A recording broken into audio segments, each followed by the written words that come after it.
ಮಾಡಿರೋದು. ಊಟ ತುಂಬ ಚೆನ್ನಾಗಿದೆ. ಶಾರದಾಂಬೆ ಪೀಠ ಹೆಂಗೆ ಅಲ್ಲಿ ಆ ಥರ ಇಲ್ಲಿ ಒಂದು ಶಕ್ತಿಪೀಠ ಆಗಿದೆ. ಈ ಶಕ್ತಿ ಎಲ್ಲ ಚೆನ್ನಾಗಿದೆ. ಊಟ ದಾವಣಗೆರೆಯಿಂದ ಬರ್ತೀವಿ. ಎಲ್ಲ ಅವರೇ ಪ್ರಶ್ನೆನೂ ಅವರೇ ಹೇಳ್ತಾರೆ ಮತ್ತು ಅದಕ್ಕೆ ಉತ್ತರ ಎಷ್ಟು ಜನ ಬರ್ತಾರೆ ಅಂತ, ಇಷ್ಟೇ ಜನ ಬರ್ತಾರೆ, ಇಷ್ಟೇ ಪ್ರಶ್ನೆ ಅಂತ ಒಂದೇ ಸಲ ಅಮ್ಮನವ್ರು ಬರೆದಿರ್ತಾರೆ. ನಮಸ್ಕಾರ ಸ್ನೇಹಿತರೆ, ಎಲ್ಲ ಹೇಗಿದ್ದೀರಾ? ಚೆನ್ನಾಗಿದ್ದೀರಲ್ವಾ? ನಾನು ನಿಮ್ಮ ಪ್ರೀತಿಯ ಜೀವನ್ ಮಾತಾಡ್ತಿದ್ದೀನಿ. ಬನ್ನಿ ಇವತ್ತು ಹಂಗರಳ್ಳಿ ವಿದ್ಯಾ ಚೌಡೇಶ್ವರಿ ದೇವಸ್ಥಾನದ ಬಗ್ಗೆ ತಿಳ್ಕೊಳ್ಳೋಣ. ಯಾದೇವಿ ಸರ್ವಭೂತೇಷು ಮಾತೃರೂಪೇಣ ಸಂಸ್ಥಿತ. ನಮಸ್ತಸ್ಸೇ ನಮಸ್ತಸ್ಸೇ ನಮಸ್ತಸ್ಸೇ ನಮೋ ನಮಃ. ಸ್ನೇಹಿತರೆ, ಇಲ್ಲಿ ವಿದ್ಯಾ ಚೌಡೇಶ್ವರಿ ತನ್ನ ಬರವಣಿಗೆಯ ಮೂಲಕ ಇಲ್ಲಿ ಬಂದ ಭಕ್ತರ ಕಷ್ಟಗಳನ್ನು ಹೇಳ್ತಾಳೆ. ಇದು ವಿಶೇಷವಾಗಿರುವಂತಹ ದೇವಸ್ಥಾನ ಸ್ನೇಹಿತರೆ. Temple run with Jeevan YouTube ಚಾನಲ್ನ ಯಾರು ಸಬ್ಸ್ಕ್ರೈಬ್ ಮಾಡಿದ್ರು ಪ್ಲೀಸ್ ಸಬ್ಸ್ಕ್ರೈಬ್ ಮಾಡಿ, ಲೈಕ್ ಮಾಡಿ, ಕಮೆಂಟ್ ಮಾಡಿ, ಶೇರ್ ಮಾಡಿ. ಬನ್ನಿ ದೇವಸ್ಥಾನದ ಸಂಪೂರ್ಣ ವಿವರಗಳನ್ನು ತಿಳ್ಕೊಳ್ಳೋಣ. ರತ್ನ ಕಿರೀಟಾಯ ವಿದ್ಮಹೆ ಸಿಂಹಧ್ವಜಾಯ ಧೀಮಹೆ ತನ್ನೋ ಚೌಡಿ ಪ್ರಚೋದಯ ಎಂಬ ಮಂತ್ರದಂತೆ ಅಮ್ಮನವರು ಸಿಂಹವಾಹನ ರೂಢರಾಗಿ ಇಲ್ಲಿ ಕುಂತಿದ್ದಾರೆ ವೀಕ್ಷಕರೇ. ಅಂದರೆ ಅಮ್ಮನ ಮುಂದಗಡೆ ಸಿಂಹವಾಹನವನ್ನು ನಾವಿಲ್ಲಿ ನೋಡ್ಬೋದು.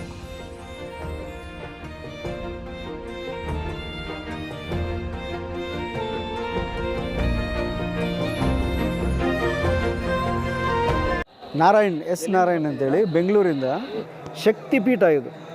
ಈಗ ಶಾರದಾಂಬೆ ಪೀಠ ಹೆಂಗೆ ಅಲ್ಲಿ ಆ ಥರ ಇಲ್ಲಿ ಒಂದು ಶಕ್ತಿಪೀಠ ಆಗಿದೆ.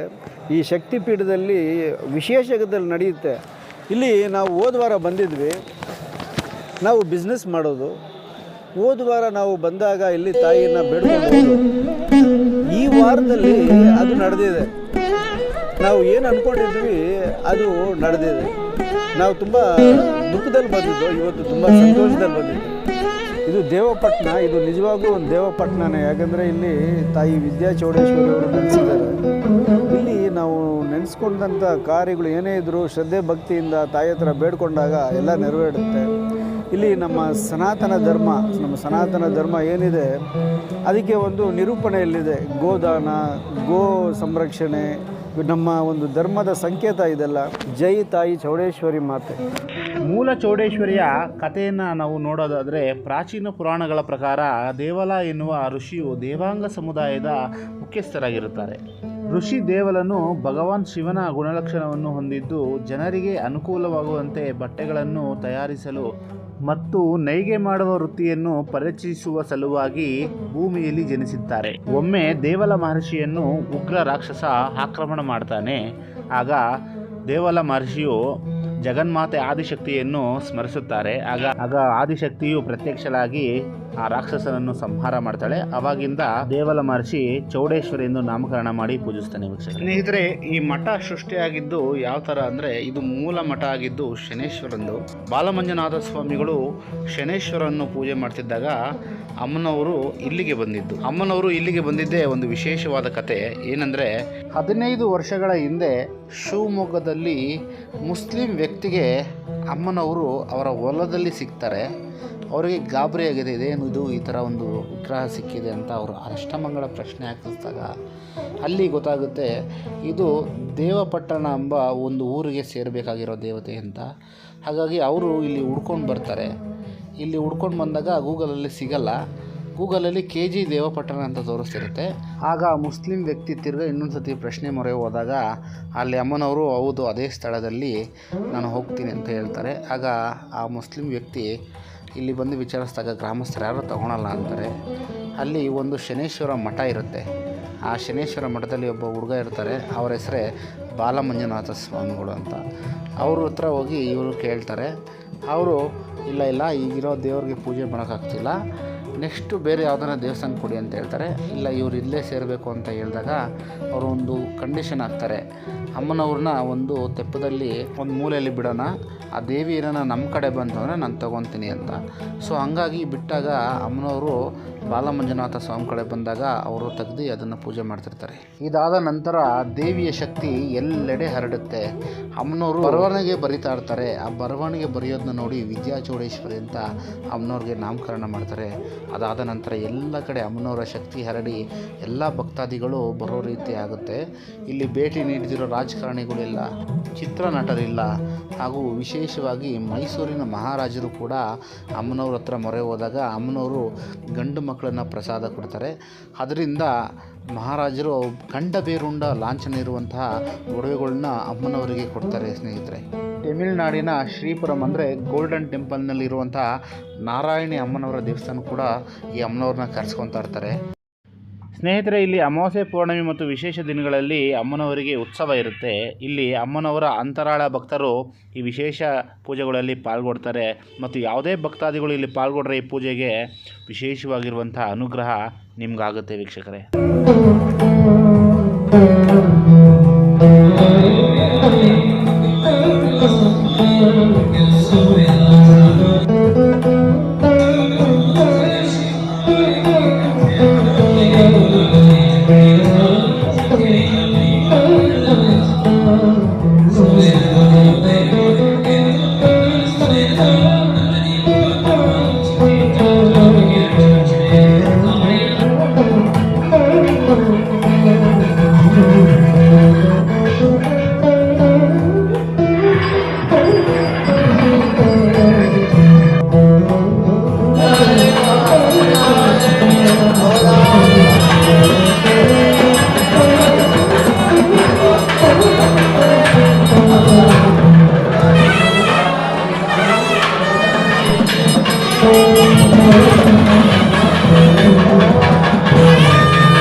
ನಾನು ಬರೋಕ್ಕೆ ಶುರು ಮಾಡಿ 2 ವರ್ಷ ಆಯಿತು.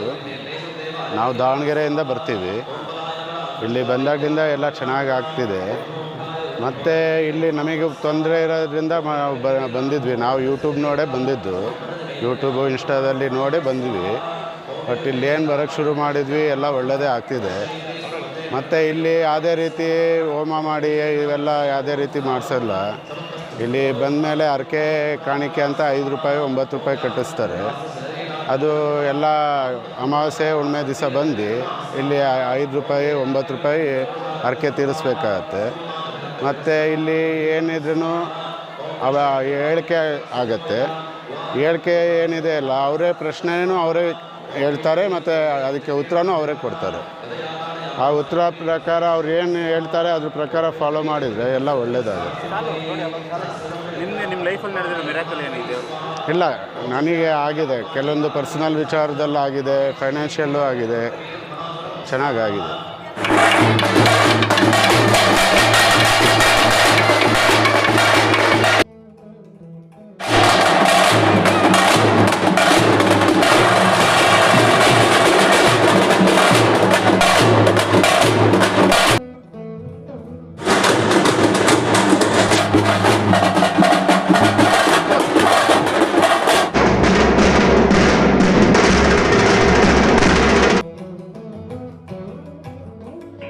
ಸ್ನೇಹಿತರೆ, ಇಲ್ಲಿ ಮಂಜುನಾಥ ಸ್ವಾಮಿಗಳು ಗೋರಕ್ಷಣೆಗೆ ತುಂಬ ಮಹತ್ವ ಕೊಟ್ಟಿದ್ದಾರೆ. ಗೋಗಳನ್ನು ತನ್ನ ಮಕ್ಕಳಂತೆ ನೋಡ್ಕೊಂಡಿದ್ದಾರೆ. ಪ್ರತಿಯೊಂದು ಗೋವಿಗೂ ನದಿಗಳ ಹೆಸರು ಹಾಗೂ ದೇವರ ಹೆಸರನ್ನು ಇಟ್ಟು ಇಲ್ಲಿ ವಿಶೇಷವಾಗಿ ಕಾಣ್ತಿದ್ದಾರೆ ವೀಕ್ಷಕರೇ. ಇವರ ಧ್ಯೇಯ ಒಂದೇ, ಹಸುವನ್ನು ರಾಷ್ಟ್ರ ಪ್ರಾಣಿಯಾಗಿ ಮಾಡಬೇಕು ಅನ್ನೋದು. ನಾವು ಎಷ್ಟೋ ಜನರನ್ನು ನೋಡಿದ್ದೀವಿ ಗೋವಿನ ಹೆಸರಿನಲ್ಲಿ ದುಡ್ಡು ಮಾಡೋರನ್ನ.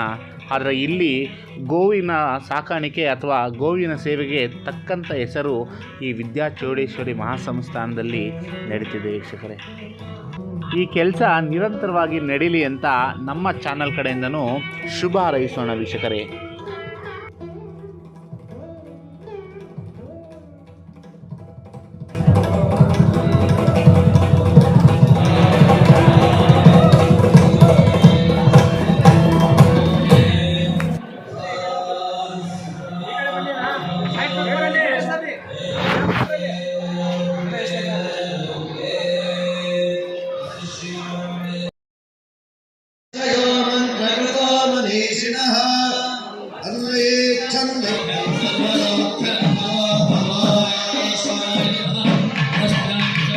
ದೇವಪಟ್ಟಣ ಈಗ ಕೆಳದಿಯ ಮಹಾರಾಜರಿದ್ದಾಗ ಕೆಜಿಯ ದೇವಪಟ್ಟಣ. ಕೆಜಿ ಅಂದರೆ ಕೆಂಪೇಗೌಡರು ಅಂತಾರೆ. ಕೆಂಪೇಗೌಡರು 500 ವರ್ಷದ ಈ ದಿನ ಇದು ಹಿಂದಿನ ಇತಿಹಾಸವನ್ನು ಹೇಳ್ತದೆ. ಕೆಜಿ ಅಂದರೆ ಕೆಳದಿಯ ಗದ್ದಿಗೆಯ ದೇವರ ಪಟ್ಟಣ ಅಂತ. ಹಂಗೆ ಈ ದೇವಪಟ್ಟಣಕ್ಕೆಲ್ಲ ಬನ್ನಿ, ದೇವರ ದರ್ಶನ ಮಾಡಿ, ಪ್ರಸಾದ ಮಾಡಿ. ಅಮ್ಮನವ್ರನ್ನ ಒಂದು ಸಲ ನೀವು ನೋಡಿದ್ರೆ ಸಾಕು. ಇಲ್ಲಿ ನೋಡ್ಬೋದು ನೀವು ಆ ವಿರಾಜಮಾನವಾಗಿ ಜಗದೀಶ್ವರಿ ನಾನು ಇಲ್ಲಿದ್ದೀನಿ ಅನ್ನೋವಂಥ ಆ ಕ್ಷೇತ್ರಕ್ಕೆ ಬರೋರೆಲ್ಲ ಗೋ ಸಂರಕ್ಷಣೆ ಮಾಡಬೇಕು. ಪ್ಲಸ್ ಈ ಕ್ಷೇತ್ರದಲ್ಲಿ ಇಚ್ಛಾ ಕ್ರಿಯಾ ಜ್ಞಾನ 3 ಶಕ್ತಿನೂ ಈಗ ಜಾಗಕ್ಕಿದೆ. ವಿದ್ಯಾಚೌಡೇಶ್ವರಿ ಮಹಾಸಂಸ್ಥಾನ ಏನಿದೆಯಲ್ಲ ಅದು ಇವಾಗ ಶೃಂಗೇರಿ ಶಾರದಾ ಪೀಠ. ಇದು ದೇವಪಟ್ಟಣ. ಈ ವಿದ್ಯಾಚೌಡೇಶ್ವರಿ ಅಮ್ಮನವರು ನೆಲೆಸಿರೋದು ಎಲ್ಲಿ? ದೇವಪಟ್ಟಣ. ಈ ದೇವಪಟ್ಟಣಕ್ಕೆ ಯಾರು ಬರ್ತೀರೋ ಅವರೆಲ್ಲರಿಗೂ ದೇವರ ಅನುಗ್ರಹ ಖಂಡಿತ ಸಿಕ್ಕೇ ಸಿಗುತ್ತೆ. ಹಾಗಾಗಿ ನಮಗೇನೋ ಪಾಪ ಮಾಡಿದ್ದೀನಿ, ಆ ಪಾಪ ಕಳ್ಕೊಳ್ಳಿಕ್ಕೆ ಏನು ಮಾಡಬೇಕು ಅಂದರೆ ದೇವಪಟ್ಟಣಕ್ಕೆ ಬಂದು ಒಂದು ಸಲ ತಲೆಬಾಗಿ ದೇವರಿಗೆ ನಮಸ್ಕಾರ ಮಾಡಿ ಪ್ರಾಯಶ್ಚಿತ್ತವನ್ನು ಕೊಡು ಅಂತ ಕೇಳಿದ್ರೆ ಸಾಕು. ಖಂಡಿತವಾಗಲು ಅವರಿಗೆ ದೇವರು, ನೀವು ಬಂದಿರೋದಿಲ್ಲಿಗೆ ಊರಲ್ಲ, ನಗರ ಅಲ್ಲ, ನೀವು ವಿಶೇಷವಾಗಿ ತಿಳ್ಕೋಬೇಕು. ಭಾರತ ರಾಷ್ಟ್ರದಲ್ಲಿ ಏಕೈಕವಾಗಿರುವಂಥ ಹೆಸರು. ನಮಗೊಂದು ಸಮಸ್ಯೆಗಳು ಬಗೆಹರಿಬೇಕು ಅಂದರೆ ಏನು ಮಾಡಬೇಕು ಅಂದರೆ ಒಂದು ಗೋದಾನ ಮಾಡಿ. ಮತ್ತು ಆ ಗೋದಾನಕ್ಕೆ ಏನು ಖರ್ಚು ಬರುತ್ತೆ ಅಂತ ಕೇಳಿದಾಗ 1,10,000 ರೂಪಾಯಿ ಮಾಡಿದ್ದೀನಿ.